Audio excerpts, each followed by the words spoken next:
Yes, it is started, I think, as far as I think.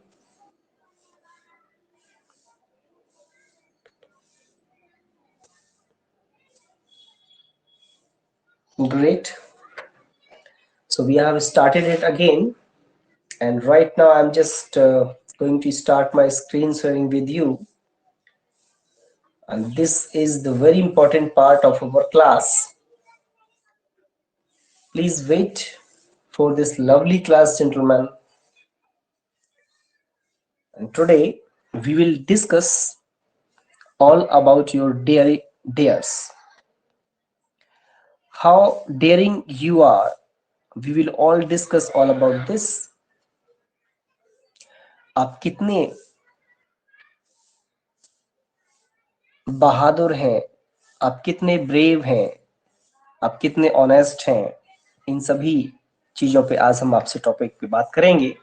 So this is the very first slide from Guru Rishi English Gurukul for you people, and we are just going to start our special topic for you. And this was the class, gentlemen. Yesterday I just मैंने आपको बताया था cogitate. Cogitate का मतलब क्या होता है? सोच विचार करना. They cogitate about project. अगला है फ्रगल. फ्रगल का मतलब मैंने समझाया था आपको, एक ऐसा व्यक्ति जो बहुत कम खर्च करता है, जिसे कहते हैं कम खर्चीला. He is a frugal person. इसके बाद में मैंने ग्रीन कलर में यहाँ पे लिखा आपके लिए हर्डल ऑफ लाइफ. हर्डल का मतलब होता है रुकावट, परेशानियां, दिक्कतें. ऑफ लाइफ जीवन की परेशानी. And here it comes the first non-action. I would like to explain this. What is non-action? Non-actions are those words which are used in place of action. In proper way, they are not the actions, but we use the words in place of action. ऐसे शब्द जिनको हम action की जगह पे use करते हैं. अब कुछ लोगों को तो ये भी नहीं पता कि भाई एक्शन क्या होता है. एक्शन होता है काम. किसी भी लाइफ में हम जो भी काम कर रहे होते हैं ना, आना जाना, खाना पीना, उठना बैठना, खेलना कूदना, पढ़ना लिखना, सोना, इनकी जो इंग्लिश वर्ड होती है, वो वर्ड, वो शब्द, वो इंग्लिश एक्शन कहलाते हैं. ऐसे ही कुछ एक वर्ड्स हैं नॉन एक्शन, जो एक्शन नहीं होते, काम नहीं होते, काम नहीं कहलाते हैं, लेकिन काम की जगह पे ये इस्तेमाल किए जाते हैं और वाक्य पूर्ण करते हैं. ये वाक्य पूरा करते हैं, वाक्य पूरा इनसे होता है, कंप्लीट सेंस देते हैं. पहला वर्ड था ब्रेव. ब्रेव का मतलब बहादुर. ये देखिए लॉइन हर्टेड, और इसका मतलब होता है शेरदिल. शेरदिल कहूं या बहादुर कहूं, मतलब तो दोनों का सेम है. थर्ड वन आपके लिए है कोरिजियस. ये भी बहादुर होता है. डेयरिंग, ये भी बहादुर होता है. भाई मैं आपसे आज आपकी डेयरिंग्स के बारे में बात करूंगा. इससे पहले जान लेते हैं इनके ऑपोजिट्स. मान लीजिए कोविड, कॉवर्ड. कॉवर्ड का मतलब होता है कायर. चिकन हार्टेड, ये भी कायर होता है. टिमिड, ये भी कायर होता है. वाक्य कैसे यूज करेंगे? अरे ऐसे तो वाक्य बनाने हैं. ब्रेव पे बनाएंगे. Are you brave? I am brave. I am not brave. Coward पे बनाएंगे. Are you coward? I am coward. I am not coward. Chicken hearted पे बस इसी तरीके से आपको बातें करनी है, बनाने हैं वाक्य. यहां दे रखे हैं आपके सामने 7 new special non action words. एक वर्ड से आपको 3 लाइनें क्रिएट करनी है, जैसा कि मैंने अभी आपके साथ किया था. Are you brave? I am brave. I am not brave. इन 7 शब्दों से आपको 3 लाइनें क्रिएट करेंगे तो 21 लाइनें आप क्रिएट कर पाएंगे. This is the homework for you. ये होमवर्क है आपके लिए. And let's check, gentlemen, what is the next for you. And this is how dare you excel. Oh yes, gentlemen, this is the question. Great question from my side, from Guru is sharing this Gurukul. We are just asking you this the question. How dare you action? Hello. हिम्मत कैसे हुई? अक्सर ऐसे बोलते हैं ना, तेरी हिम्मत कैसे हुई ये काम करने की? So we ask in English by this formula, by the use of this formula. How dare you action? तुम्हारी हिम्मत कैसे हुई ये कहने की? क्या कहने की? ये देखिए, एंटर माई हाउस। जहां पे एक्शन शब्द है ना, बस उस एक्शन शब्द को हटा करके हमें ये वर्ड लगाना है, एंटर माई हाउस। तुम्हारी हिम्मत कैसे हुई मेरे घर में घुसने की? How dare you enter my house. Next क्या है? Call me liar. इसका मतलब होता है मुझे झूठा कहना। तुम्हारी कैसे हिम्मत हुई मुझे झूठा कहने की? इंग्लिश बनेगी, how dare you call me liar. How dare you call me liar. Touch my mobile. How dare you touch my mobile. एक ही बार में बोलना है दोनों। मैंने अभी इस वाक्य को 2 बार में बोला था आपके लिए। How dare you touch my mobile. अब क्या करना है, 2 बार में जो बोला उस गैप को खत्म करके एक ही बार में आपको घर पे प्रैक्टिस करनी है, बोलना है again and again.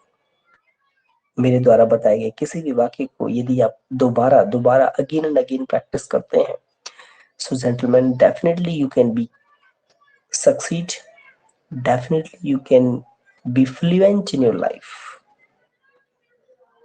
So what you have to do, you have to do the practice with me, and practice makes a man perfect. Practice हर व्यक्ति को ग्रेट करती है, परफेक्ट बनाती है, अच्छा बनाती है। So practice with me. तुम्हारी हिम्मत कैसे हुई मेरे घर में घुसने की? How do you enter my house. तुम्हारी हिम्मत कैसे हुई मुझे झूठा कहने की? How do you call me liar. तुम्हारी हिम्मत कैसे हुई मेरे मोबाइल को छूने की? How do you touch my mobile. अगला देखते हैं, next action for you gentleman. I am a small fly. I am a small fly. मैं ना बहुत छोटा व्यक्ति हूँ, छोटे स्तर का व्यक्ति हूँ। मैं तो छोटी सी चीज हूँ साहब। जब भी अपने आप को किसी के सामने इस तरीके से बहुत छोटा बताना है या किसी और दूसरी चीज को हमें छोटा बताना है, तो हम ऐसे कह सकते हैं, आई एम अ स्मॉल फ्लाई। मैं तो छोटा सा हूँ, मैं छोटी चीज हूँ। किसी दूसरे को कहना, यार तुम भी बड़े छोटे से हो, अरे वो भी यार बहुत छोटा है, ही इज ऑल्सो स्मॉल फ्लाई। क्या है, मक्खी है, छोटा है, मच्छर जैसा है भाई मेरे सामने, he is a small fly. वाक्य और भी बना सकते हैं, you are a small fly, he is a small fly, you are a small fly, I am a small fly, you are not a small fly, I am not a small fly, are you small fly. इस तरीके से इसमें बहुत सारे conversion आप on your own कर सकते हैं अपने आप। अगला है आपके लिए, you are a big gun. You are a big gun. You are a big gun. आप ना भाई बहुत बड़े हो, आप ना बहुत बड़े आसामी हो। You are a big gun. You are a big gun. Really he is also a big gun. वो भी बहुत बड़ा व्यक्ति है भाई। एक ऐसा व्यक्ति जो हर तरफ से, हर चीज से, हर मामले में आपसे बड़ा हो, परफेक्ट हो, पैसे में, पावर में, नेतागिरी में, फाइट में, फिजिकल बॉडी में, हर तरीके से। ऐसा कोई सेक्टर ही नहीं है जिसमें वो आपसे कमजोर हो, हर जगह वो आपसे बेहतर है। सो कहेंगे ऐसे किसी व्यक्ति के लिए हमें बोलना है तो बोलेंगे, you are a big girl.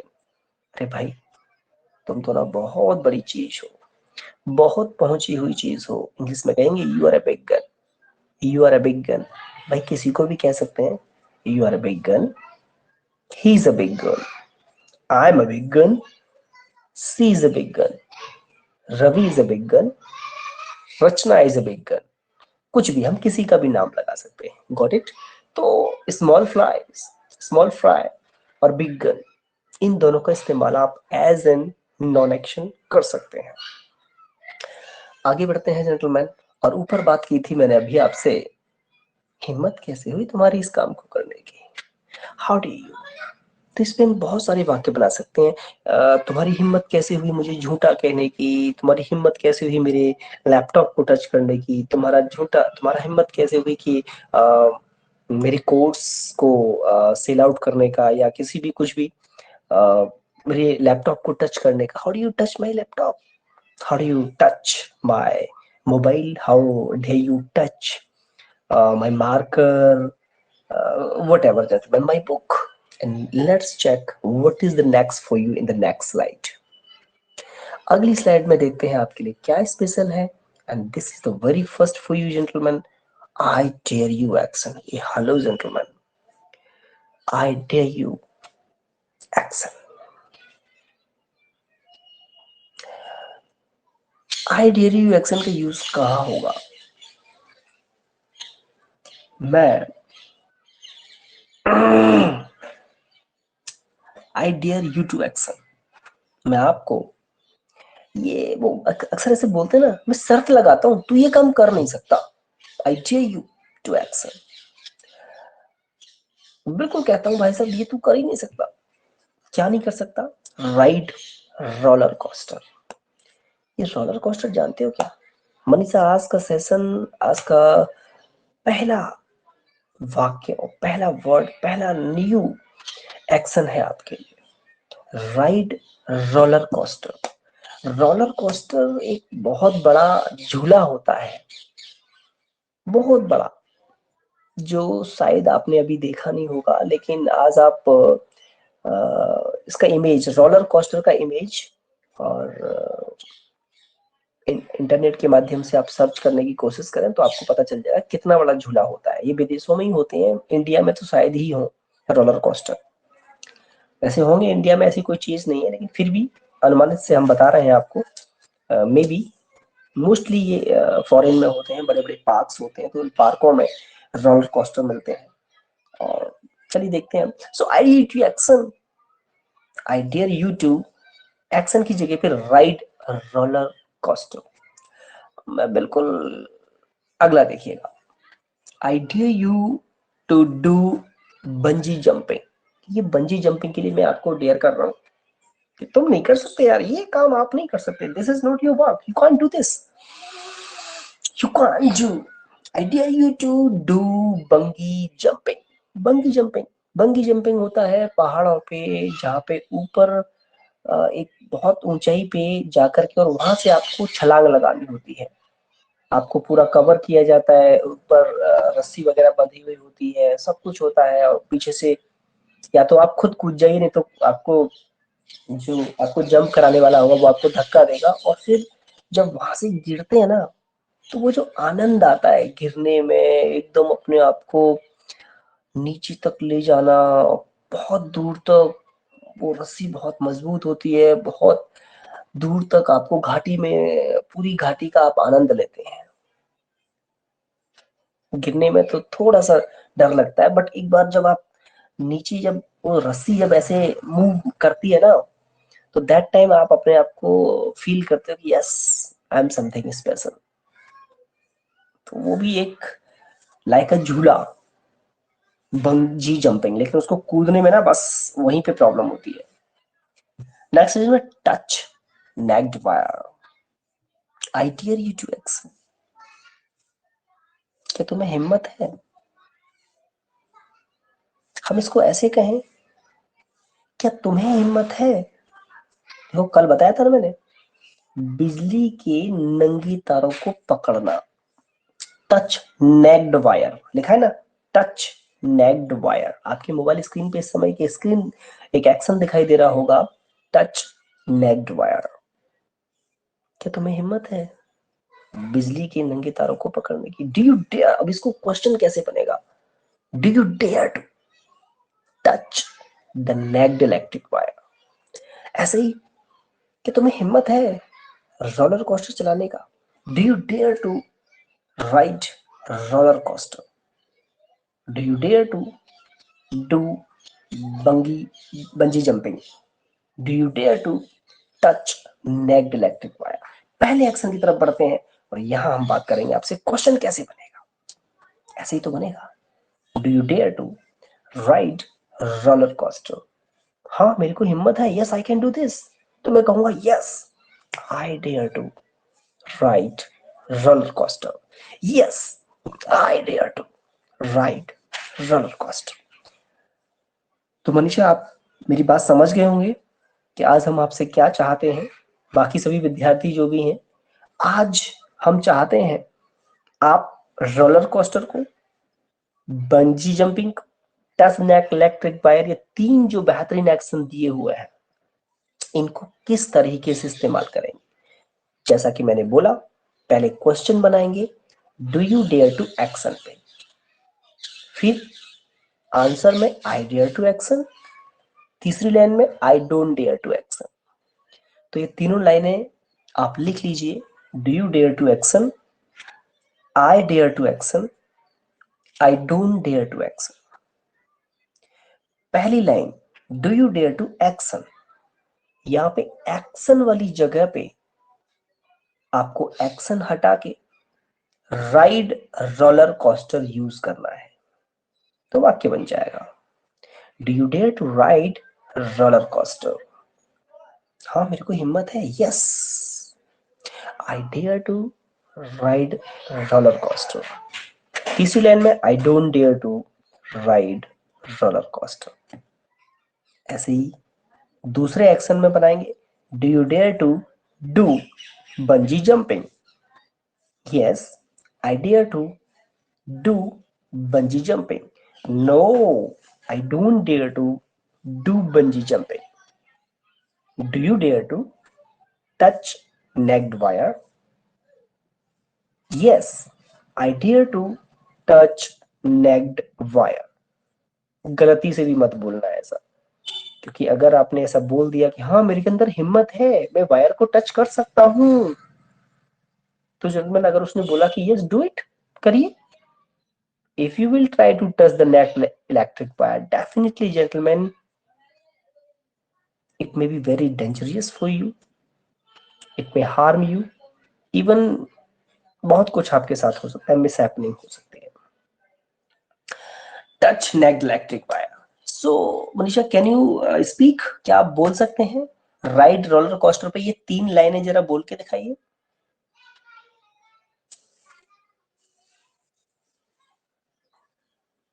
Hello, are you available with अस?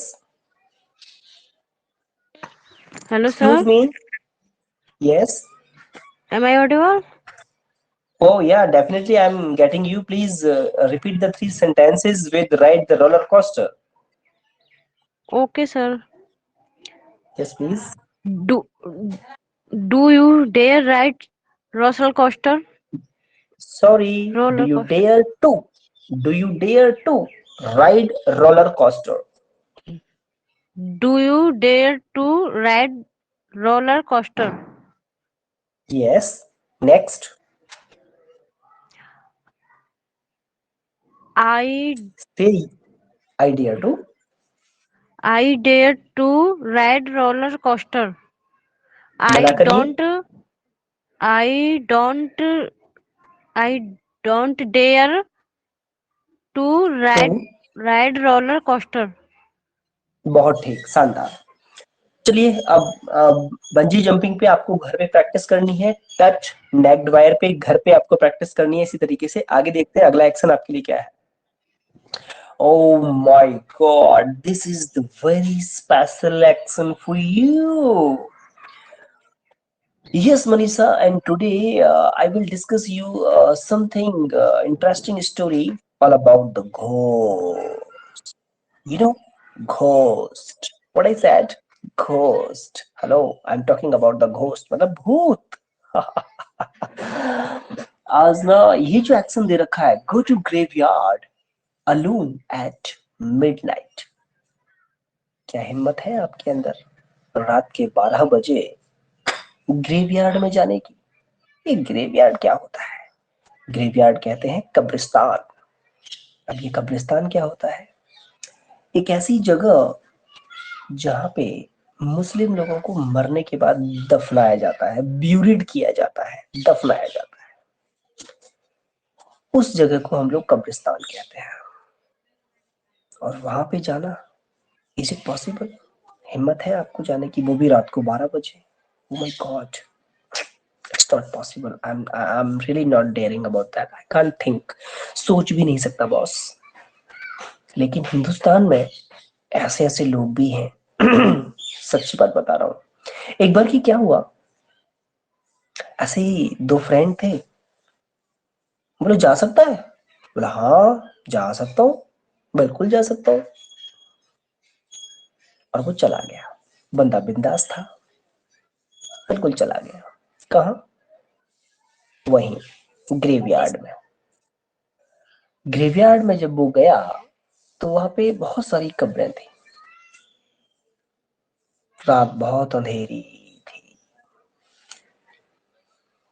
उस अंधेरी रात में चूंकि उसने शर्त लगाई थी ग्रेवयार्ड में जाने की, वो भी आफ्टर 12 एट नाइट, वो बंदा पहुंच गया। और जैसे ही वो वहां पहुंचा तो वो देखता है कि एक कब्र के ऊपर ऑलरेडी एक व्यक्ति बैठा हुआ था।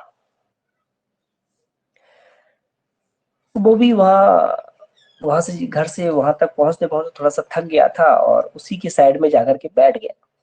बोला यार देखो कैसे कैसे लोग हैं, हमसे शर्त लगा रहे थे क्या तुम ग्रेवयार्ड में जा सकते हो क्या?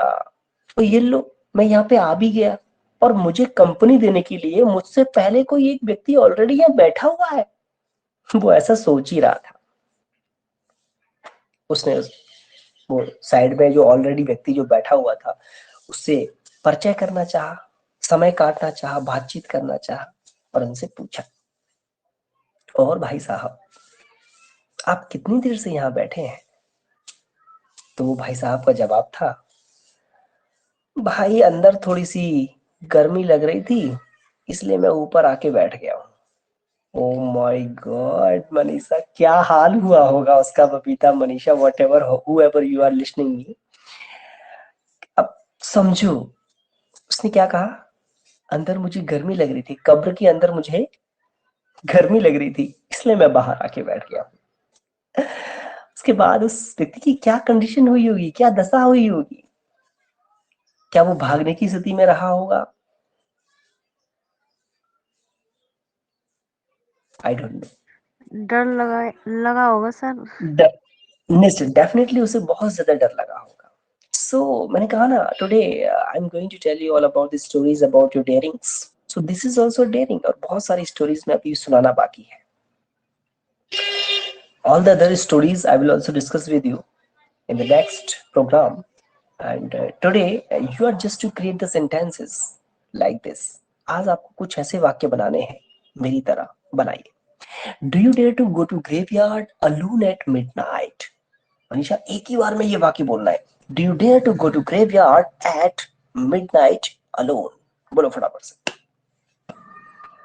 Do you dare to go to graveyard alone at midnight? नहीं नहीं नहीं, ग्रेवयार्ड। पहले तो ये ग्रेवयार्ड शब्द को बहुत अच्छे से प्रोनाउंस करिएगा। Do you dare Graveyard. to go to graveyard at midnight alone? Do you dare to go to graveyard alone at midnight? क्या तुम्हारे अंदर हिम्मत है Do you dare to रात को go अकेले? to graveyard alone at midnight? आप graveyard को सही से प्रोनाउंस नहीं कर पा रही हैं, प्लीज डू इट। अपना आंखों को ना अपने मोबाइल की स्क्रीन पे रखा करो ताकि वहां से आप प्रॉपर एक्शन देख पाए। प्रॉपर एक्शन से वहां से देखिएगा। Do you dare to go to graveyard alone at midnight? Graveyard. Graveyard, grave होता है कब्र, यार्ड ग्रेव यार्ड, यार्ड कहते हैं आंगन को, है ना, एक ऐसा आंगन जिसमें बहुत सारी कब्रें ही कब्रें हैं, कब्र कहा। Yes, go to graveyard alone at midnight. और कभी आप फतेहपुर सीकरी गए हैं Yes, sir. बिल्डिंग देखने?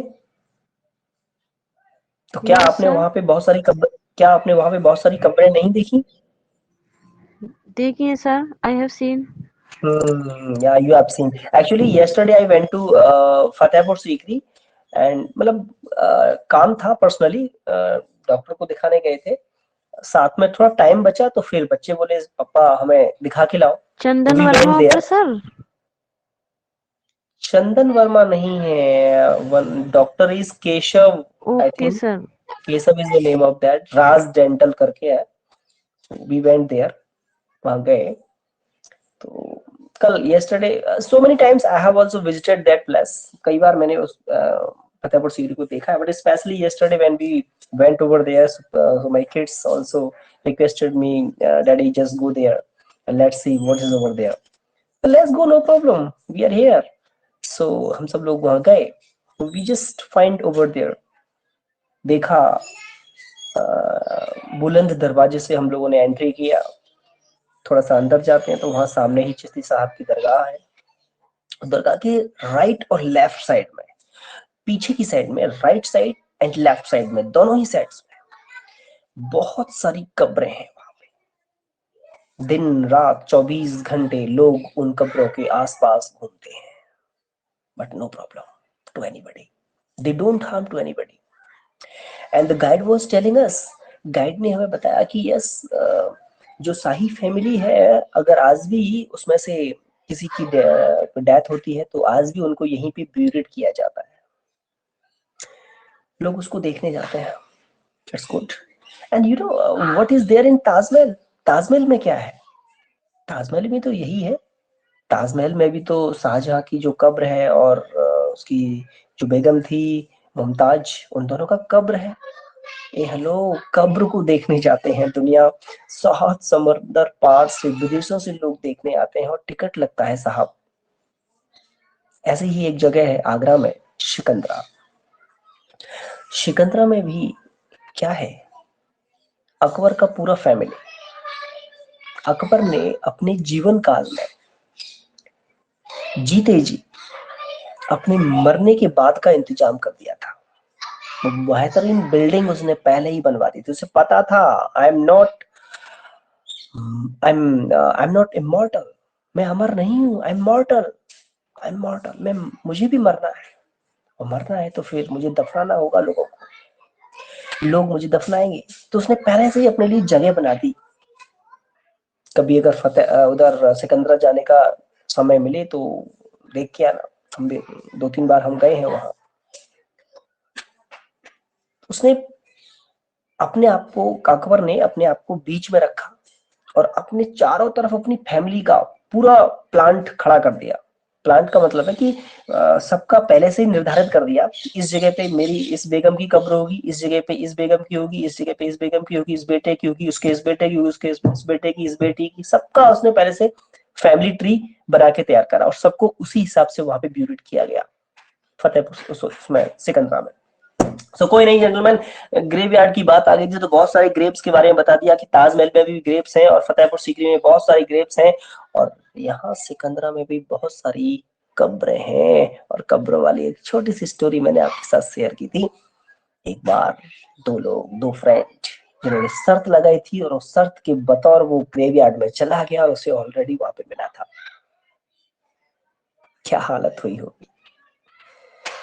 सो जेंटलमैन, निश्चित है मनीषा ने कहा कि डर ही लगा होगा, और निश्चित है डर वाली बात है, फीलिंग्स वाली बात है, डर जरूर लगा होगा, डर जरूर लगा होगा।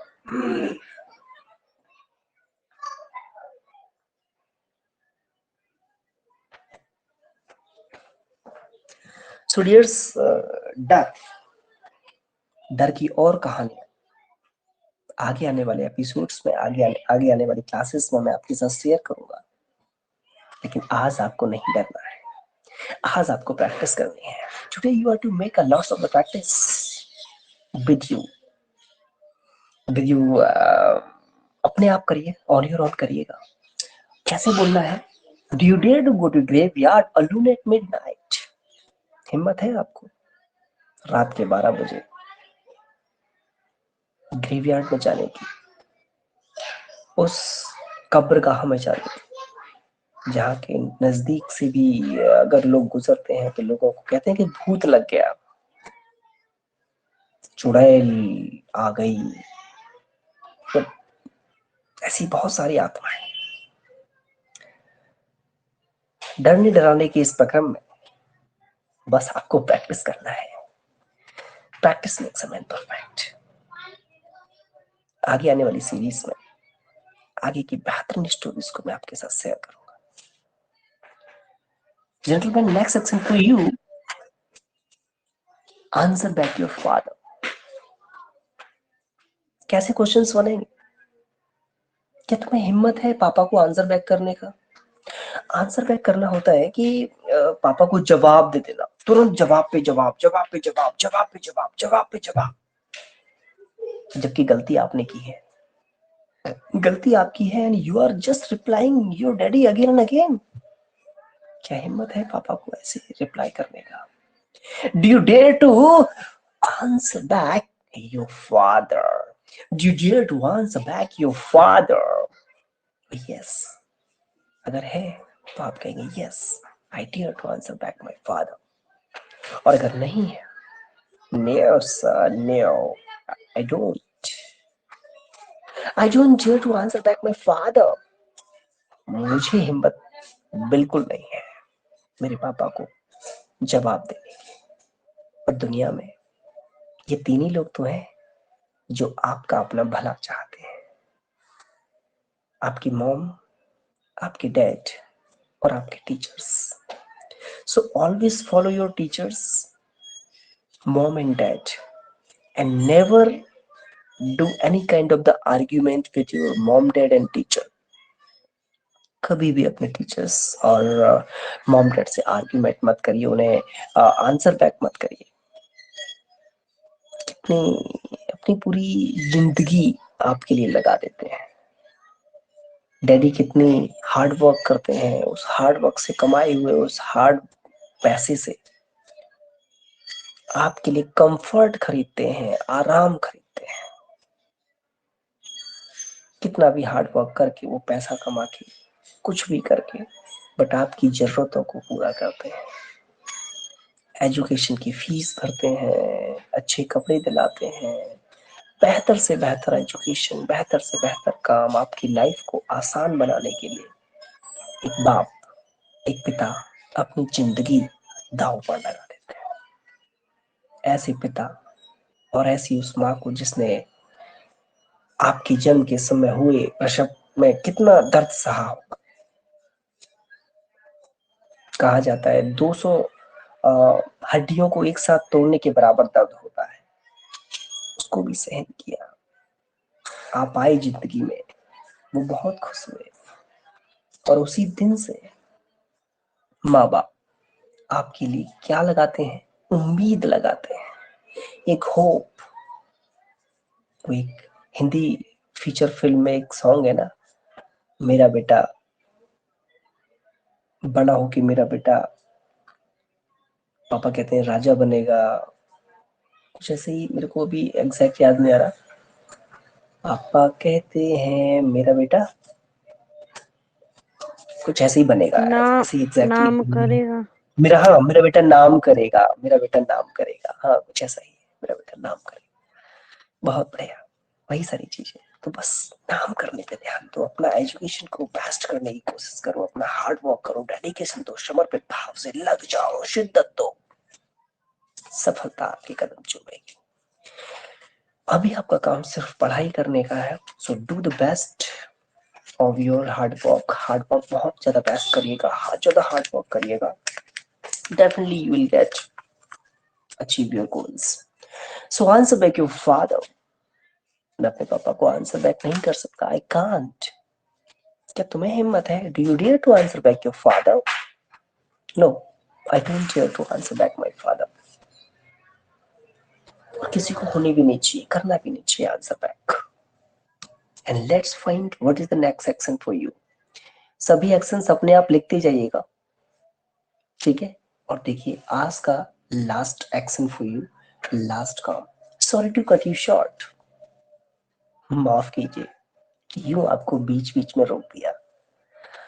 Sorry to cut you short मतलब माफ कीजिए, जब भी कोई बोल रहा है और आप उसके बीच में बोल गए हैं तो कहेंगे sorry to cut you short, माफ कीजिए आपको बीच में टोका। ये इसका हिंदी है। So dears, this was today's class and इसके बाद में अब हम बढ़ेंगे आगे। और 4:28 हो गए हैं, टाइम भी हमारा पूरा हो गया है। We are just coming back और मैंने पूरा प्रोग्राम आपको समझा दिया है, कैसे आपको होमवर्क करना है, किन किन फॉर्मूलों पे आपको चलना है। वापस आते हैं और कल की बात करेंगे। कल, सो जेंटलमैन, आज के लिए इतना काफी है। It is enough just for today. See you tomorrow at the same time, same place, with great enthusiasm. Till then, see you, Joe. Bye bye. See you tomorrow at bye sir. 3:30. मुलाकात करते हैं कल से 3 बजे से।